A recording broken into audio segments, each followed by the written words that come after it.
Merci effectivement à l'ANAPEDIS, à toutes les APEDIS qui nous ont conviés pour cet après-midi d'échange.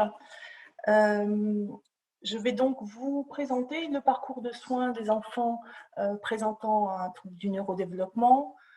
C'est l'appellation qu'on est amené à utiliser de plus en plus, sachant que Arnaud a bien délimité cette appellation. Donc bien sûr, je ne vais pas prendre tous les troubles du neurodéveloppement, mais plus précisément les troubles du langage et des apprentissages, voilà, ceux qui nous concernent. Et vous présenter une particularité régionale qui est la SRAE-TA, trouble d'apprentissage. Voilà. Tout d'abord, le parcours de soins. Le parcours de soins des enfants avec des troubles d'apprentissage, il est malheureusement souvent vécu par les parents et même par de nombreux professionnels comme un parcours du combattant, un labyrinthe. C'est un ressenti qui s'explique par de nombreux facteurs. Vous en avez une illustration sur cette diapositive avec la jungle des acronymes et des sigles. Et la multiplicité des interlocuteurs possibles. Donc, c'est vraiment quelque chose dans lequel il est difficile de se retrouver. Par ailleurs, il y a des disparités géographiques en termes tout simplement de démographie, démographie de la population générale et démographie de l'offre de soins. Il y a des disparités dans les usages, des spécificités locales, y compris dans le lexique utilisé. Moi-même qui viens de Lille, j'ai été obligée de me mettre à la langue des Pays de la Loire. Voilà, donc il y a des choses qui sont harmonisées, d'autres moins, et c'est pas toujours facile de s'y retrouver. Et la référence au combat, c'est quand même quelque chose qu'on retrouve à l'échelle nationale, hein, sur tout le territoire. Donc ce constat, il n'est pas seulement de l'ordre du ressenti, puisque tout le monde s'accorde à dire que l'errance diagnostique dont a parlé Arnaud, effectivement, doit être évitée et elle existe, cette errance diagnostique, elle est souvent constatée et elle est potentiellement à l'origine du surhandicap. D'où la nécessité d'harmoniser et de fluidifier ce parcours afin de raccourcir les délais diagnostiques et de mettre en place des soins adaptés et précoces. Cette harmonisation nécessaire, c'est donc le but des recommandations HAS de 2018 avec le parcours en 3 niveaux que je vais vous présenter ensuite. Et rendre ce parcours plus fluide, c'est le rôle des différents réseaux et notamment de la SRAE, trouble d'apprentissage, qui a été donc voulu, mandaté par l'ARS, donc en Pays de la Loire. Donc, la SRAE, ça veut dire donc structure régionale d'appui et d'expertise pour les troubles d'apprentissage. Il se trouve qu'il existe en Pays de la Loire, c'est une spécificité régionale, et il en existe plusieurs sur différents champs de la santé, SRAE sensoriel, SRAE addicto, onco, nutrition, etc. Donc voilà, il n'y a pas que concernant les troubles d'apprentissage.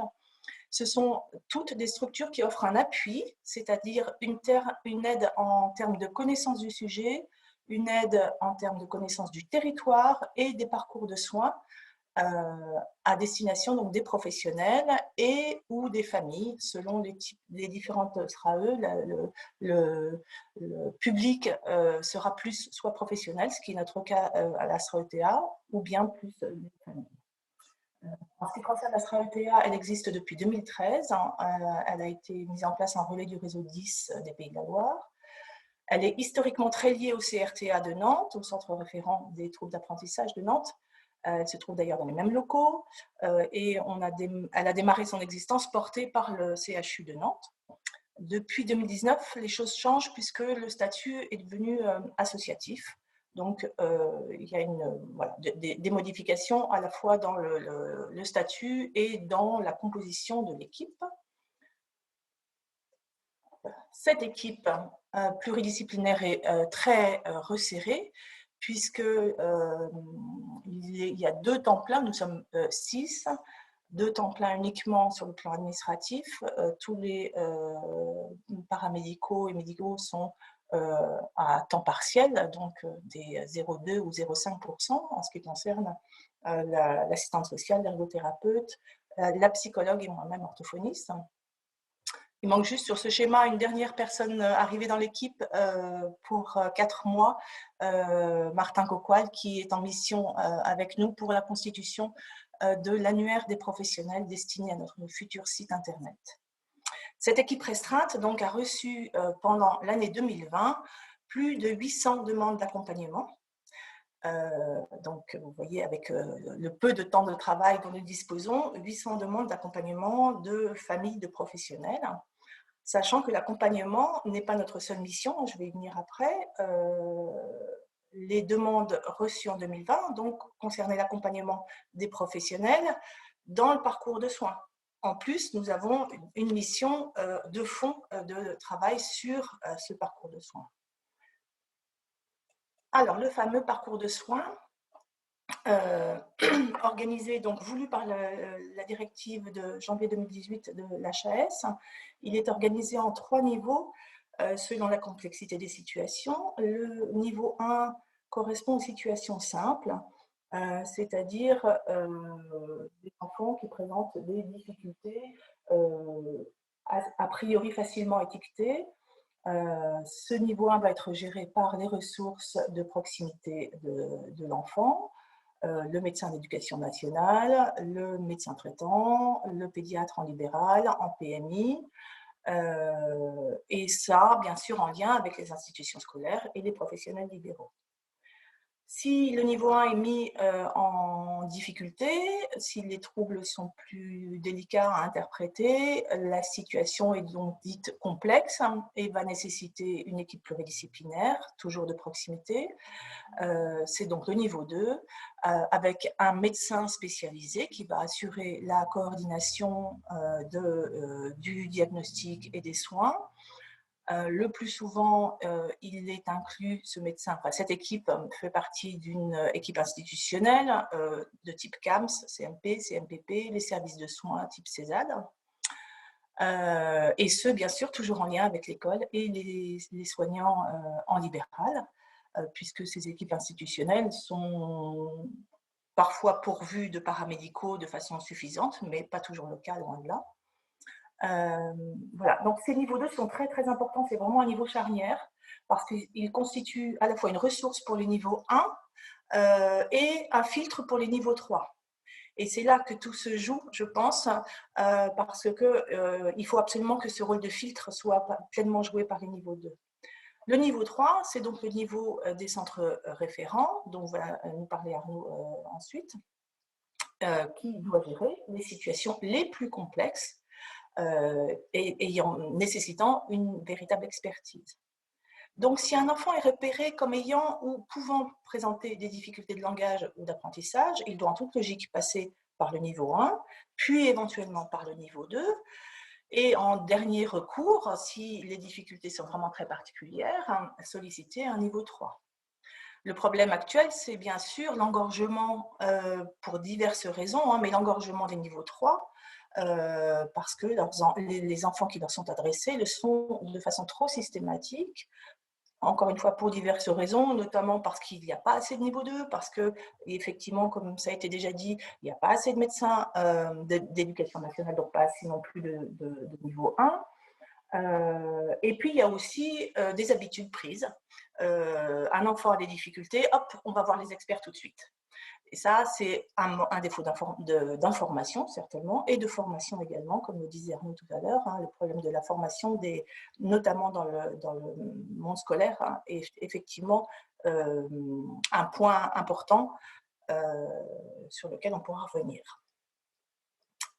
Le résultat, ça va donc être un retard de diagnostic et parfois même de mise en place des soins, des adaptations et des aménagements scolaires nécessaires, sachant que encore trop souvent, les équipes scolaires attendent le diagnostic, le fameux sésame du CRTA, et ça peut durer des années, donc des années pendant lesquelles l'enfant ne reçoit pas la scolarité dont il a besoin. Donc c'est vraiment une perte de temps, une perte de chance et un risque de surhandicap. Donc, il faut impérativement éviter cet engorgement des niveaux 3. Ça passera par une mise en relation des acteurs, leur formation et leur information. Et notamment en ce qui concerne l'information, la connaissance de ces recommandations HAS. Je pense que c'est très important que tout le monde les connaisse, que tout le monde ait en tête ce fameux dispositif en 3 niveaux pour savoir à qui s'adresser, tout simplement. Donc, on est là pour ça. Je vais y venir dans nos missions. La SRAE-TA donc, a été pensée pour fournir cette aide à l'orientation dans le parcours et à la coordination des soins depuis le repérage jusqu'à la prise en charge de l'enfant. Elle peut donc être sollicitée par les professionnels de tous les niveaux et à toutes les étapes du parcours. Donc, j'en viens aux missions de la SRAE troubles d'apprentissage, puisque cette aide à la coordination et à l'orientation dans le parcours de soins n'est pas sa seule mission. Le but étant même que cet aiguillage soit intégré, parfaitement intégré par tous les professionnels, avec donc une intervention de la SRAE-TA de moins en moins systématique. Le but, c'est vraiment qu'on ne soit plus obligé d'aider au repérage des différentes ressources, parce qu'il y a un moment, il faudra qu'il y ait une sorte d'autonomie des professionnels à la suite de notre travail. Il y a donc 5 domaines d'intervention. Le premier dont je viens de vous parler, conseil et orientation dans le parcours de soins. Donc, on reçoit les demandes d'accompagnement qui nous sont envoyées par les professionnels, le plus souvent par l'intermédiaire des familles. Donc, on reçoit les familles. Voilà, on reçoit les demandes des familles. Lorsque nous pensons que c'est nécessaire, nous orientons vers le niveau 3, donc le CRTA de Nantes ou d'Angers. Nous ne recevons pas les familles, nous ne réalisons pas de bilan. Par ailleurs, en ce qui concerne le CRTA, il arrive encore souvent que le CRTA reçoive directement des demandes diagnostiques. Donc, la SRAE-TA va constituer la porte d'entrée des CRTA de Nantes et d'Angers, puisque nous aidons à la constitution des dossiers. Nous les étudions avec le CRTA pour ensuite préconiser avec eux une orientation vers d'autres structures ou des diagnostics au CRTA. Donc, tout ce travail va se faire en lien étroit avec les professionnels qui gravitent autour de l'enfant dans les 3 niveaux. Par ailleurs, nous sommes également disponibles pour des concertations avec les différents professionnels, par exemple autour d'un diagnostic délicat. C'est donc une aide proposée au niveau 1 et 2 pour les diagnostics. En ce qui concerne le travail en réseau, nous devons prendre la mesure des besoins de chaque territoire. Donc, il faut qu'on soit au courant, qu'on observe les difficultés rencontrées dans les différents territoires. Nous organisons des réunions interprofessionnelles pour faire le point sur le parcours de soins, échanger sur les actualités. Nous participons à des groupes de travail organisés avec ou par les CPTS des différents territoires. Une autre partie très importante de nos missions, c'est l'accompagnement de projets. Pour raccourcir les délais de post-diagnostic, il est nécessaire de proposer des alternatives au CRTA. Il s'agit donc des centres de niveau 2. Donc nous, la SRAE-TA, nous aidons les acteurs à se rencontrer, à s'organiser et à créer des structures. Ces structures qui font donc défaut dans le maillage du réseau. Et donc, le but, encore une fois, ce serait que les médecins de niveau 1 puissent avoir davantage de niveau 2 à qui adresser leurs enfants, plutôt que de les adresser trop directement au CRTA.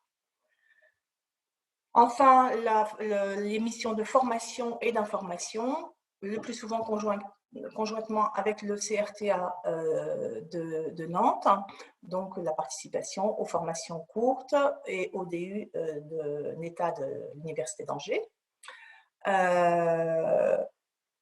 Nous organisons aussi des actions de sensibilisation auprès des différents acteurs, voilà, des actions d'information au quotidien auprès des parents, des familles et des professionnels.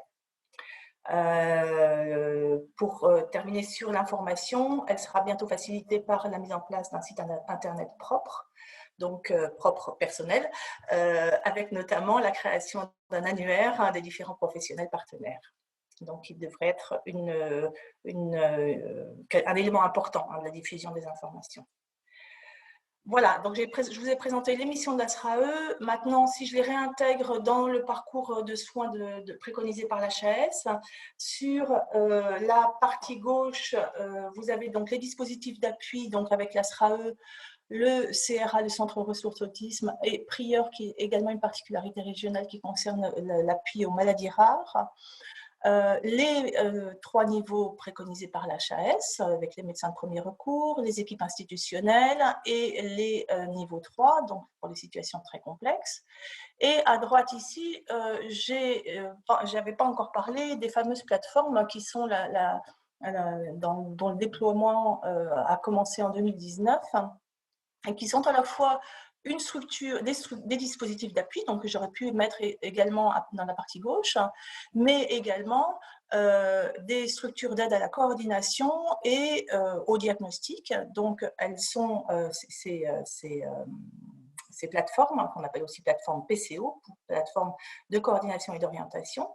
C'est un dispositif adressé aux enfants de moins de 7 ans pour l'instant. À venir, ce sera pour les 7-12 ans. Pour ces enfants qui ne bénéficient pas de prise en charge pluridisciplinaire.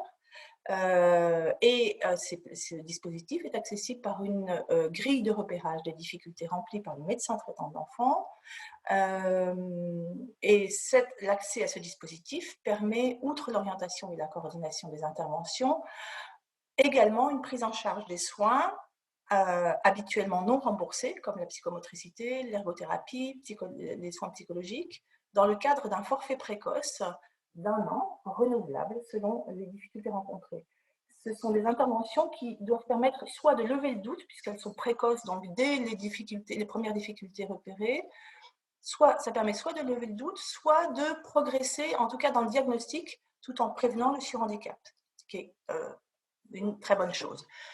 C'est un dispositif d'appui qui aurait donc sa place dans la partie gauche de la diapositive, mais voilà, également dans la partie droite, puisqu'il s'agit d'une aide au diagnostic.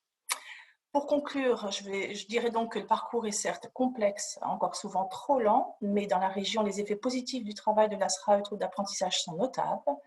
Notre action de mise en lien est de plus en plus visible et les acteurs semblent en être satisfaits. Bien sûr, le corollaire est que les demandes d'accompagnement croissent de façon très importante, ce qui actuellement nous met un peu en difficulté puisque ça nous freine dans la réalisation du travail de fond, à savoir l'animation du réseau et l'accompagnement de projet. Donc, on est un petit peu débordé par les demandes. Donc, l'organisation est là. Moi, je pense que vraiment, cette organisation du réseau, elle est bonne. Vous pouvez compter sur notre motivation à poursuivre notre travail pour améliorer vraiment le parcours de soins. Il reste encore beaucoup à faire, hein, notamment en termes de moyens humains. Je pense que Arnaud ne me contredira pas là-dessus. Et c'est ensemble, hein, avec les professionnels et les familles, que nous réussirons vraiment à améliorer les choses et à rendre tout ça plus fluide et plus fonctionnel. Alors, j'ai juste quelques liens utiles à vous faire passer pour donc, le parcours de soins et les plateformes PCO et notre contact. Voilà, Arnaud, je te repasse la main concernant… Alors, je pense comme on est peut-être déjà un peu juste, Madame Jouglin va peut-être me le confirmer. Est-ce qu'il nous reste 2 minutes pour parler du niveau 3 ou on arrête là? Tout à fait, vous avez 2 minutes. Ok, Excuse-moi merci. Arnaud. Non, je t'en prie. Merci Sabine. Je vais repartager l'écran. Donc, hop. Voilà. Est-ce que vous voyez bien mon écran? Oui. Merci. Donc, très rapidement, 2 minutes. C'est important ce qu'a dit Sabine, hein. Effectivement, on a la chance d'avoir quand même une équipe, la SRAE, qui est extrêmement dynamique. Je peux vous assurer que nous, au centre référent, ça nous a énormément aidé. Ça a clairement changé beaucoup de choses dans notre capacité à faire du lien avec l'amont et l'aval. Et donc, le centre référent, comme l'a très bien expliqué Sabine, c'est un niveau 3, c'est un centre d'expertise pluridisciplinaire qui est censé recevoir uniquement les cas les plus complexes, les enfants qui n'évoluent pas comme on le souhaiterait, ou lorsque les parents ne sont pas d'accord avec les expertises qui peuvent être faites sur le terrain. C'est aussi un centre ressources, hein, comme le CRA, pour la formation, la recherche, les interfaces avec l'école. Donc, Je vous ai mis ici un lien. N'hésitez pas à aller voir. Je me suis dit que c'était plus simple que de monopoliser la parole et puis je répondrai aux questions. Mais le CRTA du CHU de Nantes, j'ai mis le lien ici. Le CRTA du CHU de Nantes, il vous permet d'avoir à votre disposition tout un tas d'informations, que ce soit pour les enseignants, pour les parents, pour les professionnels. Donc c'est un vrai guide ressources qui vous est utile en plus de la SRAE. Je précise aussi, parce qu'on entend souvent des choses un petit peu inexactes, que effectivement le CRTA du CHU de Nantes dispose de ressources assez limitées, malheureusement, comme beaucoup de centres de référence en France, et que en tout et pour tout, on a, pour dire les choses très clairement, 1,5 temps plein de psychologue, 0,8 temps plein, donc même pas un temps plein d'orthophoniste, un mi-temps de psychomotricien, 0,4 temps plein, donc même pas un mi-temps de médecin, une secrétaire médicale par contre à temps plein, et 2 enseignants spécialisés, ça c'est notre force, mais qui sont détachés par l'éducation nationale, donc qui ne sont pas des ressources liées à l'hôpital. Il va sans dire qu'aujourd'hui, contrairement à peut-être il y a quelques années, beaucoup d'enfants ont des bilans qui sont faits en libéral. Souvent, ce qui manque, c'est la coordination de tout ça. Donc nous, on est censé recevoir les enfants qui ont déjà eu un certain nombre de bilans, et ça arrive souvent que malgré ces bilans, on s'aperçoit qu'il faille réexaminer les choses plus clairement. Donc, quand on fait venir les enfants au CRTA, c'est qu'on estime qu'il y a sans doute une nouvelle expertise à faire. C'est quand même un petit peu lourd, hein, parce que si on déclenche l'intégralité des bilans pluridisciplinaires, ça peut vite prendre 3, 4, 5 demi-journées. C'est déjà une épreuve pour l'enfant qui est suivi depuis longtemps. Donc on essaye vraiment de prioriser ce qui nous paraît le plus pertinent pour les enfants, et ensuite on fait du lien grâce à la SRAE pour les aménagements, les prises en charge, et nos enseignants se déplacent au téléphone dans les écoles. Je précise quand même que les ressources, je disais, sont très faibles pour notre région. On est l'avant-dernière région en France en termes de dotation au niveau du CRTA, du CHU de Nantes. Il y a une petite antenne à Angers, mais qui est très peu fournie, malheureusement, et je salue les collègues du CHU d'Angers. Ce qui fait qu'on a encore beaucoup de délais, malgré le travail qui a été fait avec la SRAE. Sabine l'a dit tout à l'heure, il faut savoir qu'on a entre 2 ans et 3 ans de délai pour voir les enfants, ce qui est absolument inacceptable. Et je peux vous assurer que l'équipe se démène, mais on ne peut pas faire plus avec du moins. Donc voilà, je ne vais pas en dire plus. Si les familles ont des questions sur comment ça se passe très concrètement un bilan, il y a des vidéos aussi sur le site. Les choses ont été bien faites, et je remercie d'ailleurs Emmanuel Alix qui a fait un gros travail, notre enseignante spécialisée sur le site du CHU. Et puis je suis tout l'après-midi, bien sûr, pour échanger avec vous s'il y a des questions. Voilà, merci beaucoup. Merci beaucoup, mesdames et messieurs, de cette présentation très claire.